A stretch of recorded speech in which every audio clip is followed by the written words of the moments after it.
Hello everyone, I welcome all of you to BPSC Sutra. और ये जो वीडियो है वो बिहार स्पेशल के लिए मैंने लास्ट लेक्चर में ही बोला था कि मैं कराऊंगा कुछ टॉपिक जो इंपॉर्टेंट होंगे।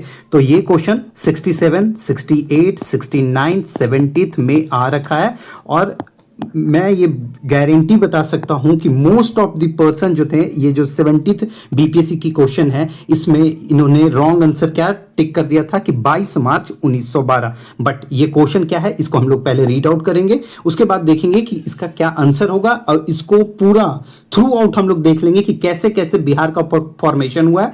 तो इसमें ना इंपॉर्टेंट क्या है कि ये सिर्फ बिहार के सिर्फ जो स्टडी कर रहे हैं उन लोग के लिए सिर्फ इंपॉर्टेंट नहीं है, ये जो भी लोग हैं सारे बिहार के जो भी पर्सन है उनको पता होना चाहिए कि आखिर बिहार बना कैसे, बिहार का कैसे कैसे क्या क्या हुआ उसके बारे में ओवरऑल आइडिया आपको होना चाहिए। चाहे तो आप इंटरव्यू दो, कहीं भी दो, आपको ये काम करेगा। तो चलिए क्वेश्चन क्या है कि when did the new province Bihar came into force during British rule.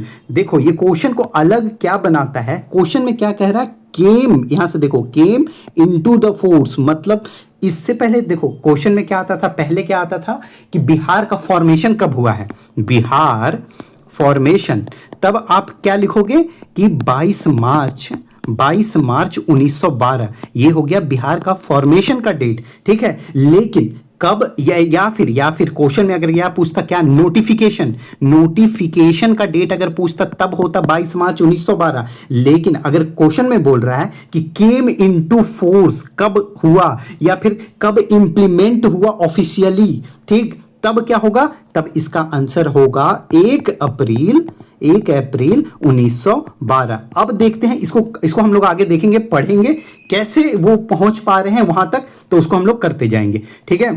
तो सबसे पहले देखिए टाइमलाइन ऑफ बिहार फॉर्मेशन हम देखेंगे। तो मैंने पहले लिख रखा है 1856, बिफोर 1856 मतलब 1570, सॉरी मैंने यहां क्या लिख रखा है कि बिफोर 1576, ठीक।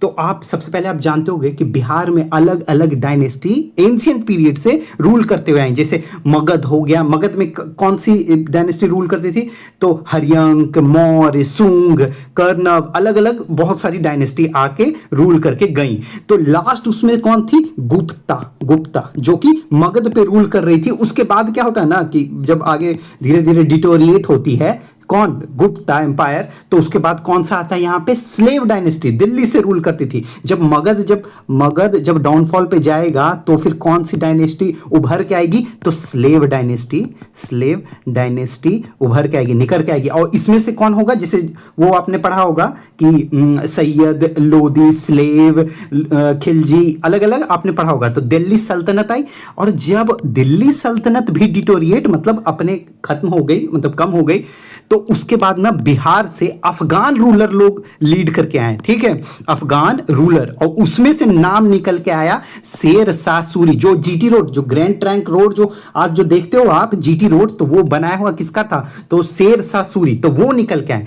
अब देखो ये सारा क्या हो रखा है, ये सारी कहानी हो रखी है बिफोर 1576 के पहले की बात कर रहे हैं हम लोग, 1576 से पहले की बात कर रहे हैं। अब हम लोग ऐसा क्या हो रखा है कि 1576 मैंने यहां स्पेसिफिक लिख रखा है। आप सोच रहे होगे हाँ, तो यहां पे क्या होगा, 1576 में एक बैटल होगा जो बहुत इंपॉर्टेंट है, बैटल ऑफ राजमहल, ठीक है।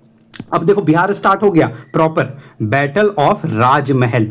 तो इसमें कौन दो लोग लड़ेगा, तो देखो अकबर के साइड से एक जनरल थे मुनीम खान, यहां लिख रहा हूं मुनीम खान, ये किसके साइड से, तो अकबर के साइड से फाइट करेंगे। और जो दूसरे साइड में अफगान के लोग के साइड से कौन फाइट करेंगे, तो Daud Khan last Afghan ruler of Bihar, याद रखना, ठीक। तो दाऊद खान।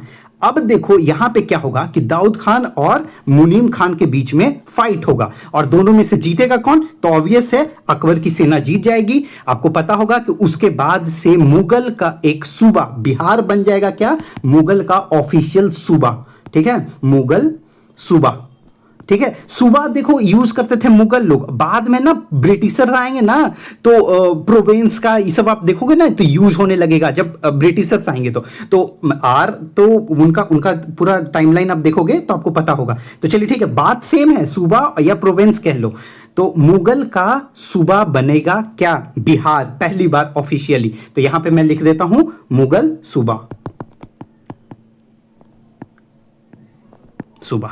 ठीक है, अब देखो आपने सुना होगा कि मुगल बहुत साल तक राज किए। ठीक है, जब उनका डिटोरिएट कब होने लगा? 1707। अब ये बहुत हिस्टोरिक इवेंट हुआ था यहाँ पे। क्या? औरंगजेब का डेथ हो गया था। क्या? औरंगजेब का 1707 में डेथ हो गया। और उसके बाद ना 1717 में क्या होगा कि जब औरंगजेब का डेथ हो गया तो उसके कुछ टाइम के बाद नवाब ऑफ बंगाल, नवाब ऑफ बंगाल बन के आएंगे। कौन बंगाल बन के आएंगे? मुर्शिद कुली खान। ये इंपॉर्टेंट है, अब याद रखना, मुर्शिद कुली खान।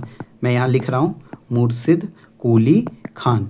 चलिए, तो ये यहां तक हो गया आपका कंप्लीट। उसके बाद फिर क्या है कि 1733 का आएगा टाइम। ठीक, 1733 में तो यहां क्या होगा कि यहां जब नवाब ऑफ बंगाल का मतलब यहां बन चुके हैं। ठीक, अब क्या हो रहा है कि 1733 में ना कमजोर होने लगेगा। कौन? तो मुगल लोग कमजोर होने लगे और सेंट्रलाइजेशन ऑफ पावर किसना होने लगा? मतलब कि बंगाल जो है वो पावरफुल बनने लगेगा और दिल्ली से ना कंट्रोल मतलब अपने की ओर मतलब डाइवर्ट करने लगेगा, मोस्ट सेंट्रलाइज बनने लगेगा, तो ज्यादा पावरफुल बनने लगेगा और दिल्ली से अलग हो जाएगा। और उसके बाद ना यहां का जो नवाब जो रहेंगे वो क्या करेंगे कि बिहार को अब बंगाल से मतलब बंगाल में मिला लेंगे। तो Bihar merged with Bengal province. तो ये यहां मैं लिख देता हूं, Bihar merged with Bengal province, Bengal province.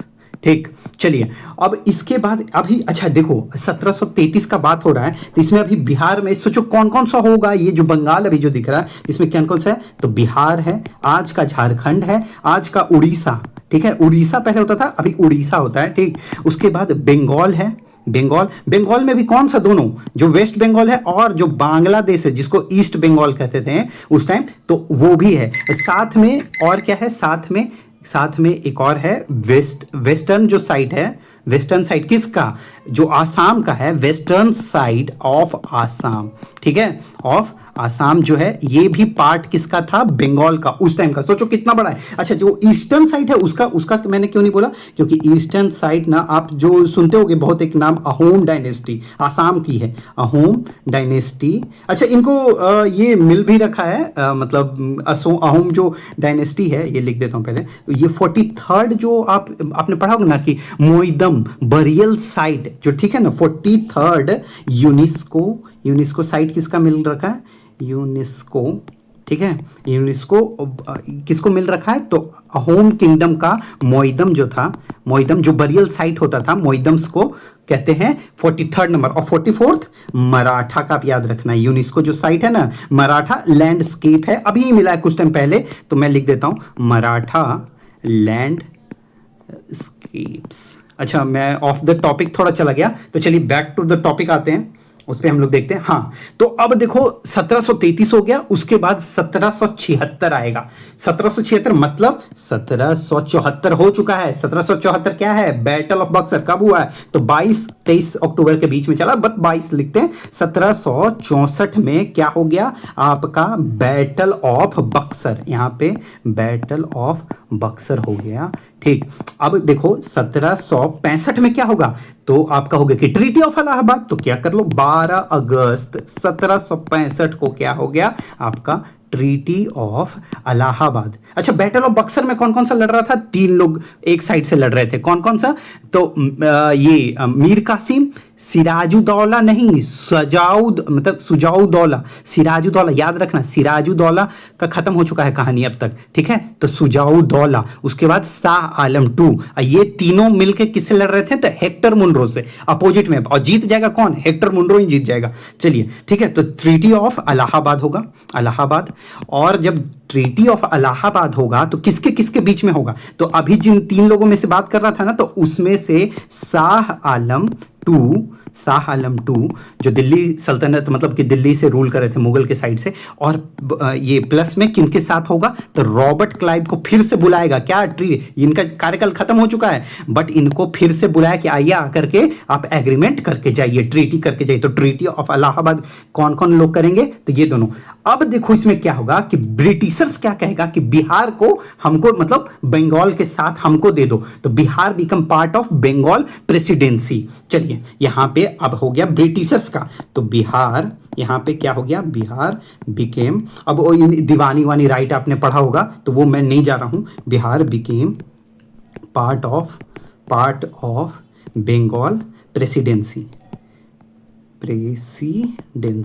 चलिए हाँ, अब यहां तक हो गया कंप्लीट। उसके बाद आगे जब टाइमलाइन आगे बढ़ रहा है, 1765 हो चुका है आपका आगे का। तो आप देखो मैंने 1894 क्यों लिख रखा है, तो आपको पता होगा एक हीरोइक फिगर के बारे में आप जानते होंगे, सच्चिदानंद सिन्हा जी। कौन है, तो सच्चिदानंद सिन्हा जी, मतलब इनको कहा जाता है क्या, फादर ऑफ मॉडर्न बिहार। तो कौन है, सच्चिदानंद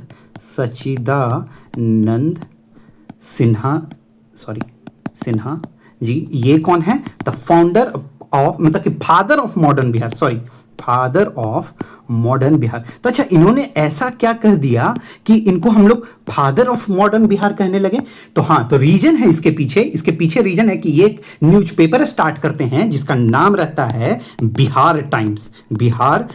किसके साथ मिलके करते हैं, तो ये अपने 4-5 मित्र के साथ मिलके करते हैं, जैसे महेश नारायण जी, नंद किशोर जी, कृष्णा सहाय जी, मतलब अलग अलग लोग हैं, ठीक है। तो इनके साथ मिल करके ये कौन सा न्यूज़पेपर स्टार्ट करते हैं, बिहार टाइम्स, और जिसमें बात करते हैं ना पृथक बिहार की। पृथक बिहार क्या होता है, मतलब सेपरेट बिहार का बात किया जाता है पहली बार, ठीक है। तो पहली बार फर्स्ट टाइम बात करते हैं सेपरेट बिहार की, और क्या लिखते हैं, पृथक बिहार में, मतलब ये निकालते हैं डिमांड फॉर पृथक बिहार। चलिए यहां तक हमारा कंप्लीट हो गया। हाँ चलिए आगे देखते हैं। अब देखो आप टाइमलाइन इंक्रीज होते जा रहा है, 1894 पे हम पहुंच चुके हैं, ठीक। अब देखो क्या होगा कि 1911 12 दिसंबर मैंने लिख रखा है, बट इससे पहले हम पीछे आएंगे। 1911 में क्या हुआ था कि राउंड टेबल बोल रहा हूं मैं, पहले क्या होता था, दिल्ली दरबार चलता था, ठीक है। तो 3 दिल्ली दरबार हुआ है इंडिया में। अब लिख देते हैं।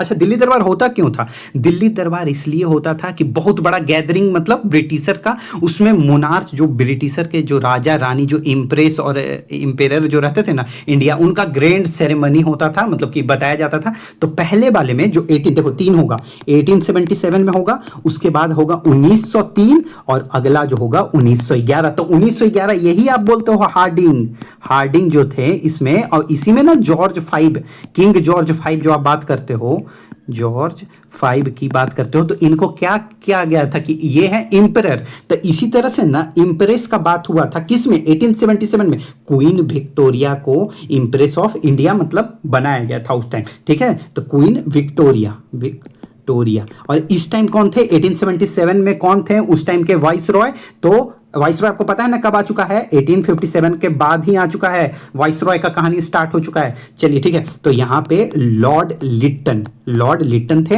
और यहाँ पे तो आपको पता ही होगा चेम्स मतलब कि कर्जन इन्होंने क्या कहा था, पीसफुल डिमाइस, क्या देना चाहते थे कांग्रेस को, पीसफुल डिमाइस। और माइक्रोस्कोपिक माइनॉरिटी किन्होंने कहा था, तो डफरिन जो थे डफलिन, तो उन्हीं के टाइम पे क्या बना था, कांग्रेस 1885 में। चलिए उसके बारे में थोड़ा आगे में देख लेंगे। तो इस टाइम कौन थे यहाँ पे 1903 में एडवर्ड 7।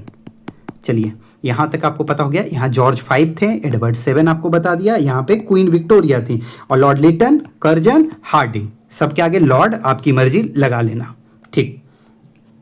उसके बाद हम लोग बात करेंगे कि अब देखो मैंने 1911 12 दिसंबर क्यों ही लिखा है, तो यहां पे तीसरा जो होता है बहुत इंपॉर्टेंट है। इसमें क्या होता है ना, सबसे पहले जो कैपिटल रहता है वो रहता है कोलकाता, आज का कलकत्ता, मतलब पहले का कलकत्ता आज का कोलकाता। तो कलकत्ता उस टाइम का रहता है, उसको शिफ्ट करके कहां कर देते हैं कैपिटल को, तो दिल्ली आ जाती है, और तभी से दिल्ली रहती है, ठीक। और क्या करते हैं ना कि देखो जो पार्टीशन ऑफ बंगाल का जो बात चल रहा था, देखो 2-3 डेट निकल के उसके पे आएगा कि फिर स्वदेशी स्टार्ट होगा। 1905 में ना क्या किया गया था ना कि डिवाइड कर दिया था बांग्ला, जो आज का बंगाल है, मतलब 2 पार्ट में बंगाल उस टाइम का था, एक वेस्ट बंगाल और दूसरा ईस्ट बंगाल, ठीक है। तो उसका ना उसको रिवोक कर दिया पार्टीशन को, बंगाल पार्टीशन शायद वो इसके लिए स्वदेशी शायद 7 अगस्त को स्टार्ट किया गया था, 7 अगस्त 1905 को। अब देख लेना एक बार। तो पार्टीशन, बंगाल पार्टीशन जो है वो क्या हो गया, उसको खत्म कर दिया गया, रिवोक कर दिया गया था, ठीक है। कब? 12 दिसंबर 1911 को, जब तीसरा दिल्ली दरबार हार्डिंग के तहत चल रहा था, मतलब वो उस टाइम वाइसरॉय थे और जॉर्ज 5 ने किया था ये सब काम, ठीक। तो एग्जीक्यूटिव ऑफर के थ्रू ये सब किया गया था। अब उसके बाद देखो क्रिएशन ऑफ न्यू प्रोविंस, यहीं से निकल के आएगा क्रिएशन ऑफ न्यू प्रोविंस, ठीक है। और इसमें क्या होगा कि कौन कौन सा, ये बिहार एंड उड़ीसा को अलग एक प्रोविंस बना दिया जाएगा, ये दोनों को। अब देखो नेक्स्ट हम पहुंचते हैं कि 22 मार्च 1912। अब देखो इससे पहले हमने क्या बात किया, इससे पहले हमने क्या बात किया था कि 12 दिसंबर 1911 को, इससे पहले देखो यहाँ पे हमने लेके चला था किसको, हाँ देखो ये लाइन पे आ पाओ, बिहार है, झारखंड, उड़ीसा है, बंगाल है, ये सब है, आसाम है। लेकिन जैसे ही 1905 होगा ना तो आसाम पहले ही साइड हो गया, कहाँ चला गया, उस साइड, मतलब ईस्ट जो आज का बांग्लादेश आपको दिखता है, तो उस टाइम 1905 में उस साइड चला गया। तो अभी हमारे पास जो करेंट जो यहाँ पे जो बच रहा है वो कौन सा है, तो बिहार, झारखंड, उड़ीसा, यही अब बचेगा 22 मार्च 1912। अब देखो जो क्वेश्चन बनता है तो किस पे बनता है, तो क्वेश्चन बनता है कि ऑफिशियली जो नोटिफिकेशन जो आया था वो कितना तारीख आया था, तो ऑफिशियल नोटिफिकेशन जो आया था वो आया था 22 मार्च 1912 को, इस दिन हो गया, ठीक है। लेकिन अब यहीं पे लिखेंगे 1 अप्रैल 1912 को क्या हुआ कि केम इनटू फोर्स में आया था, कौन क्या आया था, new province began to functioning. तो यहां पे लिख देता हूं, new province began to functioning, चलो फंक्शनिंग, चलिए ये ठीक है, यहां हो गया।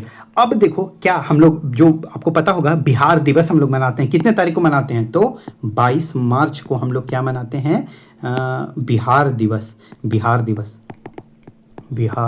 दिवस। तो क्या ये स्टार्टिंग से हम लोग बिहार दिवस मनाते हैं, नहीं, तो ये स्टार्ट किया गया श्रीमान नीतीश कुमार जी के द्वारा, और उन्होंने किया 2010 में। तो ये इंपॉर्टेंट हो जाता है, ईयर आप लिख लेना कहीं भी कि बिहार दिवस जो सेलिब्रेट किया जाता है वो कब किया जाता है, 2010 से, और कितने तारीख को किया जाता है, तो 22 मार्च को किया जाता है। और जो पहला जो इस टाइम जो यहाँ पे जो काम जब अब चल रहा है तो लेफ्टिनेंट गवर्नर होगा, तो फर्स्ट जो लेफ्टिनेंट गवर्नर हैं, लेफ्टिनेंट गवर्नर ऑफ बिहार जो हैं, उनका नाम क्या है, चार्ल्स स्टुअर्ट बार्ले। देखो आप एक बचपन में एक मिकी माउस एक थी ना, सॉरी याद नहीं आ रहा है मुझे वो एग्जैक्ट, एक स्नोबेल थी, उसमें कैरेक्टर था स्टुअर्ट, याद है आप लोग को, स्कूल में मैंने देखा था, तो वो चलो ठीक है। तो चार्ल्स स्टुअर्ट, आप ऐसे याद करने के लिए मैं बस कुछ चीज़ें बातें जो बोलते रहता हूँ ना, ये याद करने के लिए सिर्फ, तो चार्ल्स स्टुअर्ट बार्ले, ये चलिए हो गए हमारे मतलब बिहार के फर्स्ट लेफ्टिनेंट गवर्नर। उसके बाद अब देखो डेट आता है, नॉर्मल है, 1 अप्रैल 1936 को क्या हुआ है कि देखो 1 अप्रैल को आप याद रखना, 1 अप्रैल कैसे, तो फूल्स डे, मतलब आप ये बनाते हैं ना लोग को बेवकूफ़ या कुछ इस टाइप का, तो 1 अप्रैल से मूर्ख दिवस जो मनाते हैं, हाँ, तो 1 अप्रैल से आप ऐसे याद करना कि उस दिन को क्या कर दिया गया, तो उड़ीसा को सेपरेट कर दिया गया, सेपरेटेड फ्रॉम बिहार। लेकिन ये इंपॉर्टेंट ये नहीं है, इंपॉर्टेंट ये तो आपको पता ही होगा कि 1 अप्रैल, लेकिन इस किस डिक्लेरेशन मतलब कैसे किया गया, तो गवर्नमेंट ऑफ इंडिया एक्ट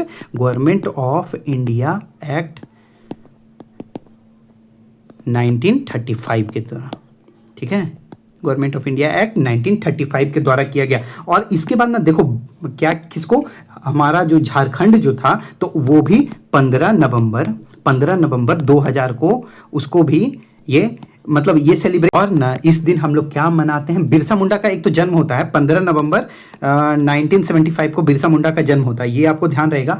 और ना जनजातीय गौरव दिवस भी इस दिन मनाया जाता है। जनजातीय गौरव दिवस कब, 15 नवंबर को मनाया जाता है। हाँ चलिए ठीक है। तो झारखंड भी अलग होगा, तो ये कैसे होगा, तो किस एक्ट से होगा, तो याद रखना ये इंपॉर्टेंट है, बिहार रीऑर्गेनाइजेशन एक्ट 2000, जेशन एक्ट 2000 के तहत ये अलग होगा।